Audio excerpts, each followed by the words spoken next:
कार्टूनिया channel को subscribe करें और देखें मजेदार कार्टून वीडियो। ये कहानी है चतुर मंत्री चतुरमल की। बहुत समय पहले की बात है। निंद्रापुर नामक एक राज्य था। वहाँ के राजा हरिबल को राजकाज से ज्यादा आराम करना पसंद था।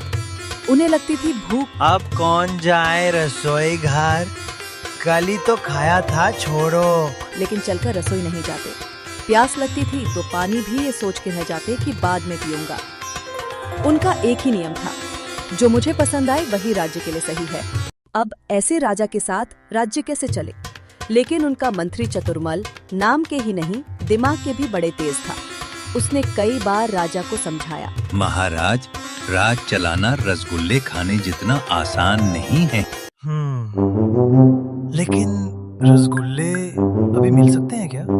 एक दिन राजा ने दरबार में ऐलान किया, हम राज्य के सारे बैल को मंत्री बना देंगे। इंसानों से अच्छा काम करते हैं ये। दरबार में सन्नाटा छा गया, पर भोलानाथ बोला, वाह महाराज, क्या निर्णय है।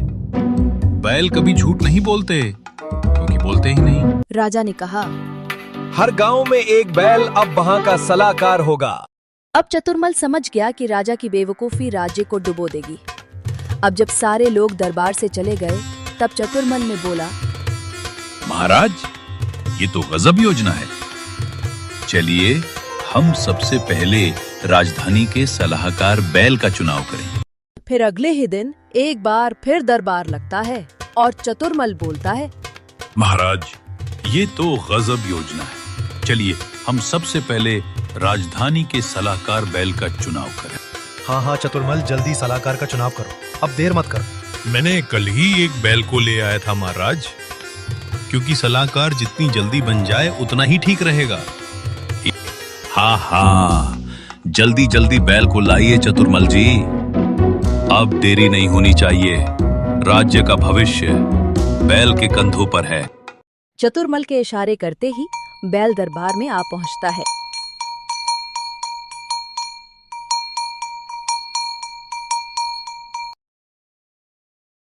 कि तभी दरबार के कोने से एक साधु बोल उठते हैं, चतुरमल, इससे सवाल पूछिए ताकि सबको पता चल सके कि ये कितना ज्ञानी है। आखिर सलाहकार बनने से पहले इसकी बुद्धि की परीक्षा तो जरूरी है। कि तभी चतुरमल सवाल बैल से पूछता है, तो बताइए हमारे नए होने वाले बैल सलाहकार जी, राजकोष में कितना धन बचा है?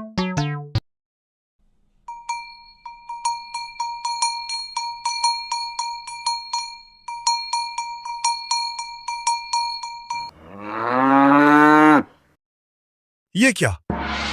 इसने तो गोबर कर दिया। महाराज, बिल्कुल सही इशारा है, खजाना खाली है। महाराज, दरबार के सारे लोग राजा की ये बेवकूफी देखकर हंसने लगे। राजा हक्का बक्का। अब बात राजा की समझ में आने लगी। हाँ, राजकोष खाली है, खाली, बिल्कुल साफ, जैसे बैल ने अभी अभी बता दिया। फिर अगली सुबह चतुरमल अपने राज्य का निरीक्षण करने निकला। वो जा ही रहा था, तभी उसने दो युवकों को जमीन के लिए आपस में लड़ते देखा। चतुरमल के मन में तुरंत एक योजना आई। उसने दोनों युवकों को रोका और बोला, रुको, तुम लोगों की जमीन का फैसला महाराज करेंगे, तब तक किसी प्रकार का लड़ाई झगड़ा न हो। जी मालिक। राज्य पहुंचते ही चतुरमल राजा के कमरे में जाते हैं। ये क्या कर रहे हैं महाराज? कसरत कर रहा हूँ, तुम भी किया करो चतुरमल। चतुरमल ने राजा को सारी बातें बताई कि कैसे ये दो युवक जमीन के लिए आपस में लड़ रहे थे। तो इसमें मैं क्या करूं? लड़ने दो, मजा आएगा। आप बस कल चलिए महाराज, और देखिए कल क्या होता है। ठीक है चतुरमल। लेकिन कल का न्याय आप नहीं, बैल सलाहकार करेंगे। आखिर सबको पता तो चले हमारे नए सलाहकार क्या फैसला सुनाते हैं। मैं भी यही बोलने वाला था। आखिरकार फैसले की घड़ी आ ही गई है, और वो भी ऐसी घड़ी जिसमें सुई नहीं सींग है। आज एक बैल करेगा न्याय। पूरे राज्य के लोग अपने झोले में मूंगफली और चेहरे पर जिज्ञासा लेकर पहुंचे हैं ये अनोखा नजारा देखने। लेकिन ये तो एक गहरी और चालाकी से बुनी गई चाल है मंत्री चतुरमल की, जो उन्होंने सिर्फ इसीलिए रची ताकि अपने नासमझ राजा को खेल खेल में ही सही रास्ते पर ला सके। असल में ये न्याय नहीं, एक योजना है राजा की सोच को बदलने की, जिसमें चतुर्मल, आज की न्याय सभा का शुभारंभ करो। देखना है मेरे बेल सलाहकार का न्याय कितना गूंजता है पूरे राज्य में। जी महाराज, आप बस देखते जाइए। तुम दोनों जमीन के लिए इतने क्यों लड़ रहे थे? दरअसल ये मेरी जमीन है और मैं घर बनाना चाहता हूँ। नहीं मालिक, ये झूठ बोल रहा है। ये मेरी जमीन है। बस पिछले 2 साल से मैं कहीं और चला गया था कमाने के लिए, ताकि मैं वहां घर बना सकूं। अब पता चलेगा जब हमारे बेल सलाहकार इंसाफ सुनाएंगे। हाँ हाँ, इंसाफ सुनाएंगे, इंसाफ सुनाएंगे। बेल सलाहकार जी, तो बताइए बेल सलाहकार जी, दोनों की बातों से ऐसा लग रहा है मानो जमीन दोनों की ही हो। अब करिए अपना इंसाफ। बेल खड़ा होता है और एक घास के पास चला जाता है कि तभी मंत्री चतुर्मल बोल पड़ते हैं। देखिए महाराज, सलाहकार का इशारा साफ है, दोनों को जमीन छोड़कर यहाँ झाड़ी में बस जाना चाहिए।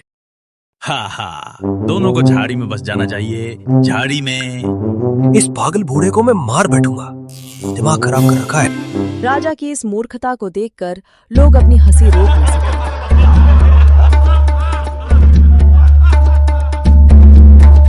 आखिरकार राजा को अपनी गलती और मूर्खता पर शर्म आ ही गई। लेकिन राजा जी, हमारा इंसाफ। चतुर्मल, इनका क्या करना है? फैसला हो गया है महाराज, ये दोनों के दोनों झूठे हैं। दरअसल ये जमीन उस बुजुर्ग माता की है। पहले इस लड़के ने कब्जा किया, फिर इस आदमी ने। दोनों ही सजा के भागी हैं। ये जमीन उस बुजुर्ग माता को लौटाई जाए और इन दोनों आदमियों को आजीवन उनकी सेवा में लगा दिया जाए। यही इनकी सजा होगी। तुम एकदम सही बोले। यही होगा मंत्री चतुर्मल। हाँ हाँ, यही होगा मंत्री चतुर्मल, यही होगा। एक बार सभा हो जाने दे, तेरा सारा हाँ हाँ निकालता हूँ। धन्यवाद राजा साहब और मंत्री चतुर्मल। बेटा, मैं डर के कारण किसी से कुछ कह नहीं पाई, लेकिन आप लोगों ने मेरी परेशानी दूर कर दी। इसके लिए मैं हमेशा आप लोगों की शुक्रगुजार रहूंगी। चतुर्मल और राजा के इस फैसले की लोगों ने खूब तारीफ की।